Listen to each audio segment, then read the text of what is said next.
What we'll do is we'll bring in Siddhartha Khemka as well, Head of Research and Motilal Oswal Financial Services. Siddhartha, good morning. Good to have you with us here. The company we spoke with earlier, Dixon, a big bump up in guidance for 25. Stocks, of course, reacting in the pre-open. What would your call be here? Yeah, good morning, Prashant. So yes, I think we have been positive on the entire EMS space for quite some time, with our preferred picks in the space being Keynes and Dixon. We saw Amber coming out with very strong numbers and improving the guidance.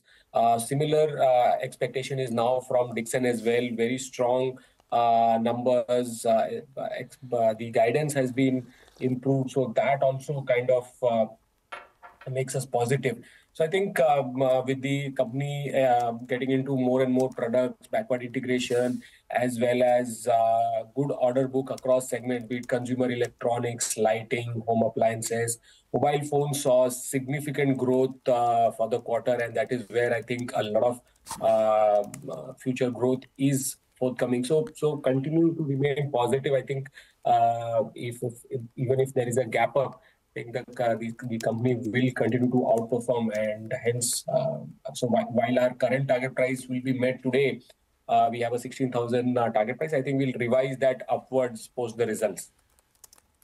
Okay, all right. Hi, Sid. Morning, and good to see you in. What about the other one, the biggest casualty on the Nifty? That is IndusInd Bank. Margin compression, asset quality, and Abhishek in his review says it's a miss, on all parameters. Your view on the stock, it's the biggest loser to kickstart trade. Yeah, definitely. I think very weak set of numbers, and you saw PAT down 40%. Key issue was that growth was not there in some of key segments. For example, MFI, it was a miss. Cards, they are seeing sluggish business growth there. And you have provisions which kind of led to the sharp decline in profitability. So I think overall, I reported a weak quarter, higher provisions, lower other income, and slower growth in the high-yielding loan book. That led to, that can be summarized as the quarter gone by.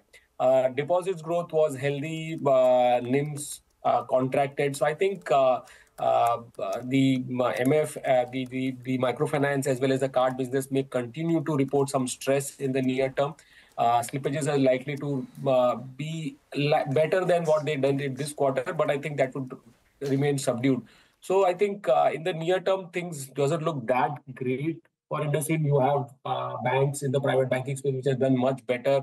So Axis have shown much improvement in its numbers. ICICI continues to report strong numbers. We expect good numbers from Q2 from ICICI as well. HDFC is showing signs of improvement. So I would focus more on the likes of ICICI, HDFC, and Axis in the private banking space. No, I've got that. By the way, these consumer names, we sort of discussed it quite extensively yesterday and over the last couple of days. Sid, anything you like there? Lots of earnings have also come through. Godrej Consumer, United Breweries, Radico reported numbers, ITC. Yeah, Prashant, I think after a slew of weak numbers, we got some relief from GCPL being in line with estimates. ITC was a kind of mixed with the volume growth a bit subdued. I think, again, not that bad, but again, not that good.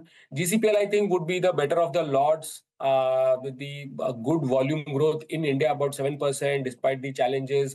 The new management efforts are paying off with some of the new emerging segments where they are seeing significant growth as well as penetration. So I think among the lots, we had GCPL as a preferred pick, which we continue to maintain as a strong buy. And in the current environment for GCPL, we have a target price of 1650 and a buy rating there.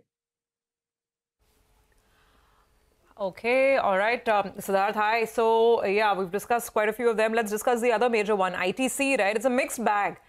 The revenue is looking great, but there's margin pressure. So, what will you go with? The glass half full or half empty? So, I think, yes, after such strong outperformance, it looks like more of glass half empty currently. Not that great set of numbers. To be honest, if you look at the volume growth, that is pretty much subdued in some sense. Cigarette volumes was 3%, expectation of 2 to 3%. FMCG revenue growth was 5.5%. The expectation was 7.8%. Hotels, agri has been doing well, but again, market is looking more at the FMCG business and the cigarette business. Cigarette is pretty stable, but FMCG, which is in line with what some of the other players in the staples business have said. So I think management commentary also highlights subdued demand conditions, especially in the staples business. So I would stay on the sidelines. It's a positive view there, but I think next one quarter, in line with what the entire staples segment is doing, it could remain a bit subdued and underperform.